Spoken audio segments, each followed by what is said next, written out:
Probablement l'un des phénomènes naturels les plus connus, mais aussi les plus destructeurs, les ouragans frappent chaque année les côtes de l'Amérique du Nord et de l'Asie.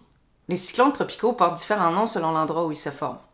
Les ouragans se créent dans l'Atlantique Nord au large de l'Amérique du Nord et du Mexique, et les typhons se créent au large des Philippines, de la Chine et du Japon dans l'océan Pacifique. Contrairement aux tornades qui ne durent que quelques minutes et qui se forment toujours sur la terre ferme, les ouragans se forment au-dessus des océans et peuvent durer plusieurs jours et mesurer une superficie de plusieurs centaines de kilomètres. Aujourd'hui, je vous emmène dans l'œil de l'ouragan.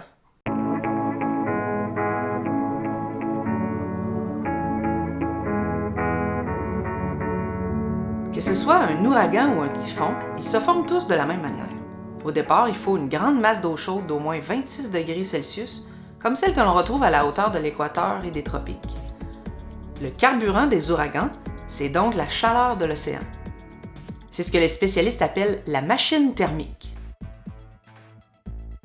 Les ouragans sont d'immenses tempêtes en forme de spirale qui peuvent générer des vents de plus de 250 km/h et qui peuvent perdurer plusieurs jours. Selon sa puissance, on va classer l'ouragan selon une échelle de 5 catégories. C'est ce qu'on appelle l'échelle de Saffir-Simpson. Dans la catégorie 1 et 2, on parle de vents allant de 100 à 170 km/h.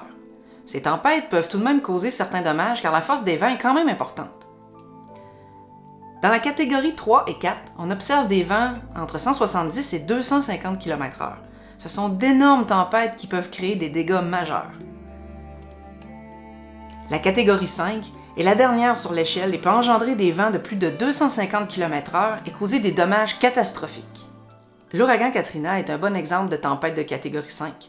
En août 2005, il frappe la côte sud-est des États-Unis et engendre des vents de plus de 280 km/h.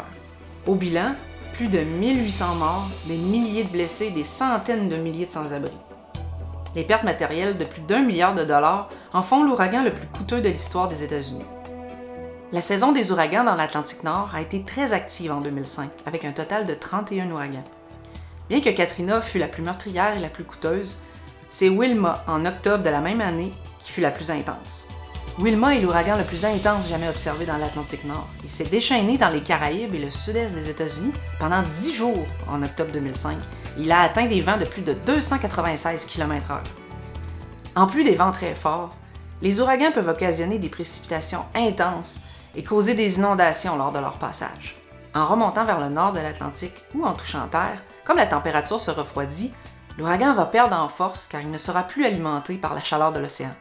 Une autre question que vous vous demandez peut-être, comment fait-on pour nommer les ouragans? Derrière ces noms qui peuvent nous paraître charmants, se cachent des véritables monstres de la nature. Cette dénomination n'a rien d'anodine car elle permet de différencier chacun des ouragans.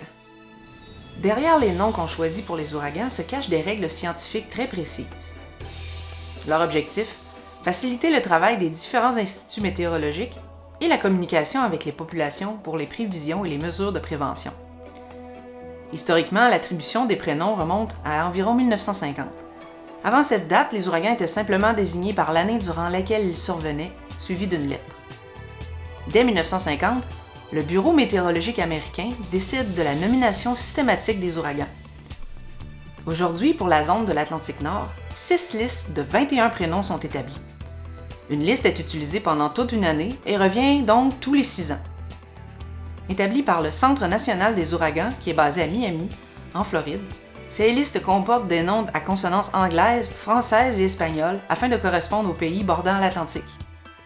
Seule exception à la boucle infinie des 6 listes, le retrait des noms d'ouragans ayant fait un grand nombre de victimes ou ayant particulièrement marqué les esprits. Ainsi, Klaus, Andrew, Mitch, Floyd, Katrina ou encore Irene, qui furent particulièrement ravageurs, sont des prénoms qui ne pourront plus être réutilisés. Entre 1953 et 2006, 68 noms d'ouragans ont été retirés des listes et remplacés en raison de leur intensité, des dommages qu'ils ont causés ou de leur mortalité. Voilà, maintenant vous comprenez comment se forme un ouragan, quels sont ses impacts et comment on détermine chacun des noms des ouragans. Si la géographie vous passionne, je vous invite à vous abonner à ma chaîne et on se dit à bientôt pour d'autres capsules.